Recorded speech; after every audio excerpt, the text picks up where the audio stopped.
बच्चे खड़े हैं, बैठ जाओ। ये मीडिया का काम मीडिया करने को भाई, जिसका काम है उसी को सूझता है, उसी को करना चाहिए। अब मैं सबसे ज्यादा धन्यवाद करता हूं माता शक्ति का, जो हमारी बहनें और माएं बैठी हूं। जब मैं आया था खूब फूल बखेरे थे, उन्होंने पूरे रास्ते में फूल फूल कर दिया। अब मैं फूलों से इसलिए बचता रहता हूं कि ये फूल आंख में गिरेंगे तो मुझे ही परेशानी होगी, लेकिन आपने तो आंख में डालने के लिए थोड़े डाले, आपने तो सम्मान में डाला। तो मैं आप सबका भी बहुत बहुत धन्यवाद करता हूं। आज इस चुनावी सभा में भाई जाहिर जी के चुनाव में मुझे यहां आने का मौका मिला।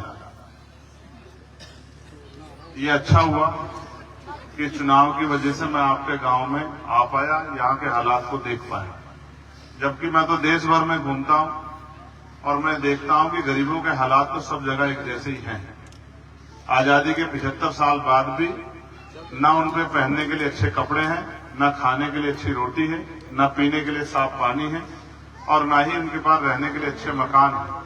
और मुझे बड़ी तकलीफ के साथ ये कहना पड़ेगा कि आप अपने गांव के घर जाकर चेक कर लेना, आज भी 60% मकानों पे प्लास्टर नहीं होगा, उनकी दीवारें ऐसी ही होंगी बिना प्लास्टर के। जहां एक तरफ पैसे वाले और पैसे वाले होते जा रहे हैं, वहां गरीब और गरीब होता जा रहा है। गरीबों के पास बाबा साहब अम्बेडकर ने शिक्षा एक हथियार दिया था, उस हथियार के जरिए जो बहुत गरीब परिवार हैं, बिल्कुल जो हाशिए पे हैं, जिनके परिवार के लोग मेहनत मजदूरी करते हैं, वो भी अपने बच्चे को पढ़ा लिखा के आगे बढ़ा के कल उनका बच्चा पढ़ लिख के नौकरी करके डॉक्टर, इंजीनियर, वकील, जज, सिपाही, पटवारी, सेक्रेटरी, कानूनगो, तहसीलदार, IAS, IPS बनकर जो है अपना गांव और अपने परिवार के हालात को बदल सकता था। लेकिन पिछले लंबे समय से जब से केंद्र और उत्तर प्रदेश में भाजपा की सरकार आई है, बड़े पैमाने पे शिक्षा का बाजारीकरण किया जा रहा है। जहां गरीब लोग सरकारी स्कूल में अपने बच्चों को पढ़ाते हैं, वहीं अमीरों के लिए बड़े बड़े प्राइवेट स्कूल खुल गए हैं। जिनकी आमदनी बहुत ज्यादा नहीं है, वो बेचारे तो प्राइवेट स्कूल में अपने बच्चों को नहीं पढ़ा सकते, सरकारी स्कूल में अपने बच्चों को पढ़ाते हैं और उस सरकारी स्कूल के भरोसे कोशिश करते हैं कि उनके बच्चों को आगे बढ़ने का मौका मिल जाए। जहां उससे अलग अभी जो भाजपा की सरकार उत्तर प्रदेश में है, बड़े सम्मानित पत्रकार साथी भी यहाँ हैं, 27,000 स्कूल बंद करने की तैयारी उन्होंने की। अब आप ये बताओ, इन 27,000 स्कूलों में, सरकारी स्कूलों में किसके बच्चे पढ़ते हैं? गरीब आदमी के, किसी अमीर का तो नहीं पढ़ता। तो अगर ये स्कूल बंद हो जाएंगे तो किनके तरक्की के रास्ते बंद होंगे बताओ? गरीब आदमी के। तो ये सरकार तो कहती है हम गरीबों को 5 किलो राशन दे रहे हैं। मैं बस आपको याद दिलाना चाहता हूं, अगर थोड़ा सा आप समझदारी कर लोगे, समझदार बन जाओगे, तो सारी परेशानियों का हल हो जाएगा। ये जो सरकार हमें 5 किलो राशन देती है, पैसा कहां से आता है सरकार के पास? कहां से आता है? मैं बस बता देता हूं थोड़ा सा आपको, फिर समझ आ जाएगा। कुछ जानते हो, कुछ लोग नहीं जानते होंगे।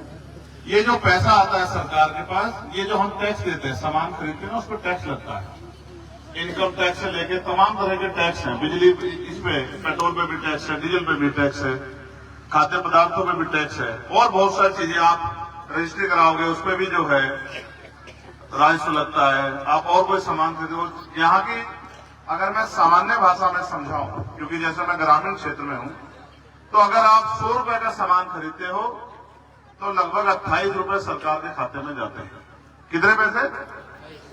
एक परिवार एक महीने में लगभग 5,000 रुपए का सामान खरीद लेता है, पूरा परिवार मिलकर, यानी कि लगभग 1,400 रुपए वो सरकार के खाते में भेजते हैं। सोचो, आपने सरकार को एक महीने में 1,400 रुपए टैक्स के दिए और सरकार ने आपको 200 रुपए का अनाज दे दिया, तो क्या सरकार ने आपका फायदा किया या आपका पैसा सरकार की तरफ ज्यादा चला गया? बताओ, ज्यादा चला गया? हम ये सोचते हैं कि सरकार हमें दे, सरकार लेती कैसे हमसे? देखो कैसे लेती है।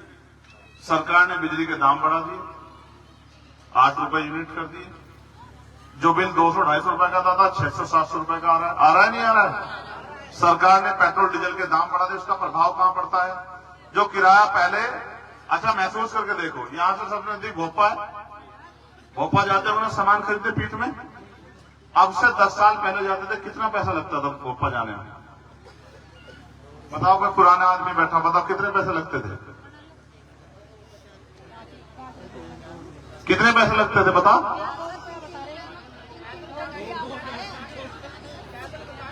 पैदल चले जाते नहीं, जो और साधन से जाता होगा, घोड़े तांगे से या रिक्शा से, कितने पैसे लगते होंगे? ऑटो से 5 रुपए लगते होंगे। आप 2 रुपए कह रहे हो, 5 रुपए लगते होंगे। आज कितने लगते हैं? यहां से भोपाल तक फ्री है। यहां से मुजफ्फरनगर जाते हो, कितने पैसे लगते हैं? पहले 10 साल पहले कितने लगते थे? 10 रुपए लगते थे, आज लगते हैं 25, यानी कि 15 रुपए बढ़ गए 10 साल में। ये आपकी जेब से चुपचाप सरकार पैसा काटती है। जो दाल 100 रुपए की आती थी, जो तेल पर 60 रुपए का आता था, आज 200 रुपए का आ रहा। हर चीज पे सरकार ने पैसा बढ़ा दिया, क्योंकि दाम सरकार तय करती है। तो वो जो अनाज देते हैं, उससे ज्यादा पैसा तो हमसे काट लेते हैं वो लोग। आज हमारे पढ़े लिखे बच्चे बेरोजगार घूम रहे हैं, कोई पूछने वाला नहीं। आज अनाज देके हमारी वोट को लूटने का प्रयास किया जा रहा है। आपको मुझको समझना पड़ेगा। अनाज तो हम तब भी खाते थे जब ये सरकार अनाज नहीं देती थी, मेहनत मजदूरी करते थे। लेकिन क्या, अगर हमारे बच्चे नहीं पढ़ेंगे तो हमारे जीवन में बदलाव कैसे होगा? हमारे जीवन में ये गरीबी बेबसी के दलदल से हम लोग कैसे निकलेंगे?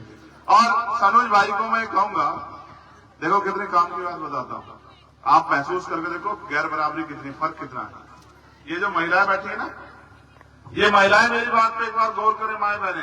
आप ऐसे जहाज में कितनी महिलाएं बैठी है, जरा हाथ उठा के बताओ।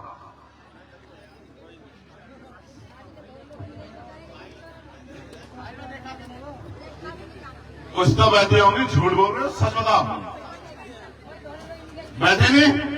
चलो जहाज महंगा होता है, हेलीकॉप्टर में तो बैठी होंगी। लो बताओ। चलो जहाज में नहीं बैठे, एसी वाली गाड़ी में तो, ट्रेन में सफर किया होगा एसी के डब्बे में, वो भी नहीं किया। बताओ 4 पहिया गाड़ी कितने घरों में है? हाथ उठा जिनके घरों में 4 पहिया गाड़ी, मुश्किल से 1%। वो हाथ उठे नहीं, मैं आइडिया में बता रहा हूं। ये एक कड़वी बात बताओ, इनमें से 70% घर में पीने के लिए साफ पानी के लिए आरूम लगा हुआ। आप चेक करवा लो, गांव का सर्वे करवा लो, मेरा नाम चंद्रशेखर आजाद, मैं गारंटी देता हूं। जिस पानी को नलके के पीते हैं, अभी तो योजना आ रही है 2-2.5 साल खुदे रहे गड्ढे, जब आएगी बिल देखना क्या आएगा। जिस पानी को पीते हैं उस पानी का टेस्ट करवा लो फॉरेंसिक, अगर वो पानी खराब ना निकला, मैं गारंटी देता हूं। ये हालात है आज प्रदूषण का ये हाल है कि दिल्ली में, गाजियाबाद में, मेरठ में जहर घूम रहा है। जो आदमी बीड़ी सिगरेट नहीं पीता ना, कहता मैं कुछ नहीं खाता पीता, वो भी दिन में 50,000 सिगरेटों का धुआं अपने अंदर ले रहा है। इतना पॉल्यूशन है, कोई पूछने वाला नहीं है। पैसे वाला हो रहा है, गरीब होता जा रहा है, और सरकार कह रही है कि हम सबके साथ की बात कर रहे हैं। मैं तो आपको ये कह सकता हूं, अगर जिंदगी बदलनी है तो कुछ फैसले लेने पड़ेंगे।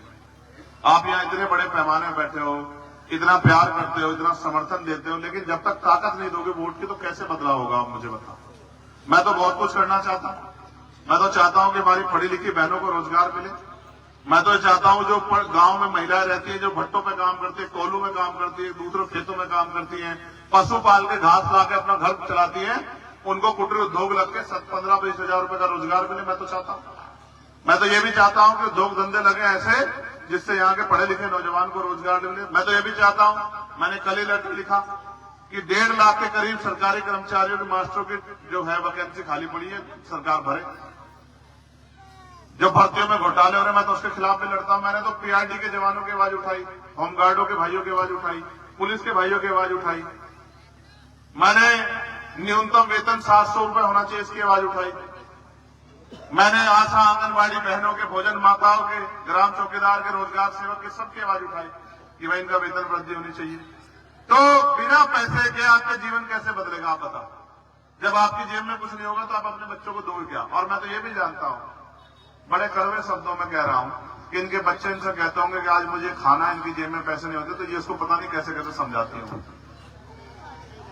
कहते हो कि भाई वो बहुत अच्छी चीज नहीं है, ये नहीं है, वो नहीं है, पता नहीं कैसे कैसे गरीब अपना टाइम पास कर रहा है, लेकिन इसकी परवाह सरकार को नहीं है। तो ये तो भला हो बाबा साहब अम्बेडकर का कि उन्होंने संविधान में मुझे हमें अवसर दिए, सब लोगों को, प्रत्येक नागरिक को। अगर अवसर नहीं होता तो आज आपका बेटा ये मेंबर ऑफ पार्लियामेंट कैसे बनता? अभी तो लड़ाई का एक शुरुआत हुई, अभी तो आपका चंद्रशेखर छोटा सा है, एक शुरुआत की आपने। जैसे धीरे धीरे आप ताकत दोगे, जिस दिन चंद्रशेखर अपने पैरों पर खड़ा हो जाएगा, मेरी बात को आप याद रखना, आपका हाथ नहीं फैलेगा किसी के सामने, इस बात की गारंटी देता हूं मैं। उस दिन के बाद कानून का डंडा है, कोई भी जो है। आज तो मैं आपको फिर कह रहा हूं, हम पे पॉलिसी है, आप तो आप सरकार दफ्तरों में भागे फिरते हो, पेंशन नहीं है, राशन कार्ड नहीं बना, आधार कार्ड नहीं बना, ये नहीं बना, वो नहीं बना। आप चिंता मत करो, अवसर बनने दो।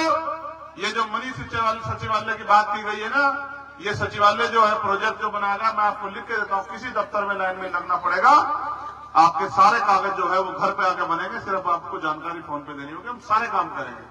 हम अच्छे स्कूल खोलेंगे, अच्छे कॉलेज बनाएंगे, यूनिवर्सिटियां बनाएंगे, हम अच्छे हॉस्पिटल बनाएंगे और बहन बेटियों को जो है सम्मान की जिंदगी देने के लिए सारे प्रयास करेंगे।